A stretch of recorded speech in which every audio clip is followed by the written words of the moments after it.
Bolehlah tu. Lama tak tengok. Yelah, Tok bawa. Tapi, kena janji. Janji apa? Jangan susahkan Atuk. Kena dengar cakap. Senang je tu. Kita orang mana pernah susahkan Atuk? Betul tak?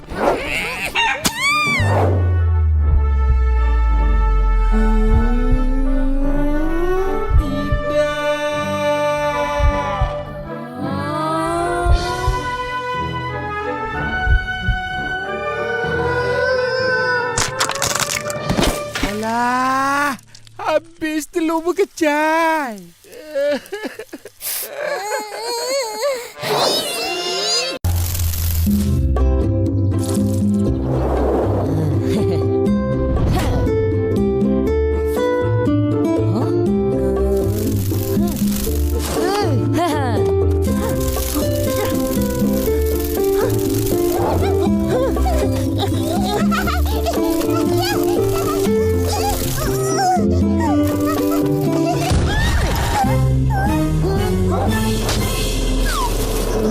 Jangan main kat sini. Rosak kebun opah. Pergi main kat depan.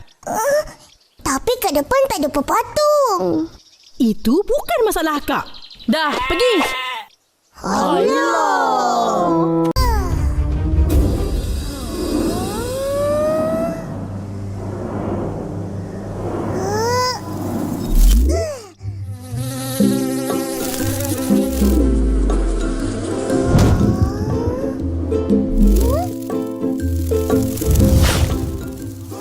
Hush.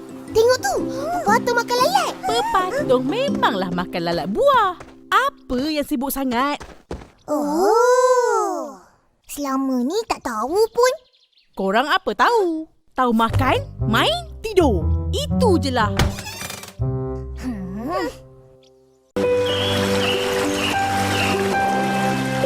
Abang duduk kat sini. Korang nak main kat mana? Kat situ. Air sungai kat situ cetek. Pergilah. Hati-hati. Nasib baik tak Jalan perlahan-lahan. Nanti pepatung terbang lagi. Tak nampak pepatung pun. Nampak tu. Kat situ. Dekat permukaan air. Ikut aku.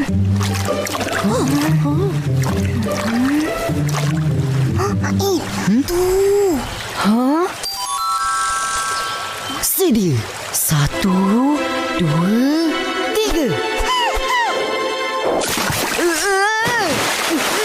Apa hal tu?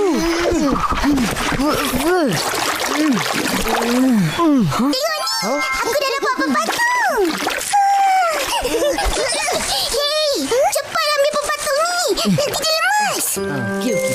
Cepat-cepat, kumpul sini. Kau punya letak kat situ.